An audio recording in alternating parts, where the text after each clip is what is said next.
Maghaharap sa final duel ng NCAA Season 100 Men's Volleyball Tournament ang Letran Knights at Arellano Chiefs na ilang taon ding naghintay para makabalik sa finals. Nakatutok si Martin Javier.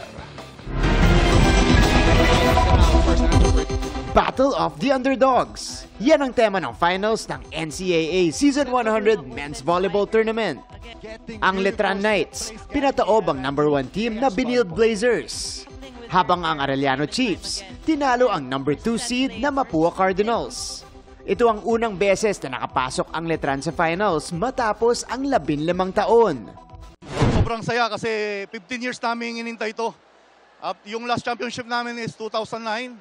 And papasalamat ako dahil nakabalik kami sa finals this season 100. Grabe yung yung confidence ko. Sobrang taas na sa nangyari dahil sa nanalo kami ngayon na twice to beat, tinalo namin yung #1. Ang Arellano Chiefs, Season 93 huling nakapasok sa finals.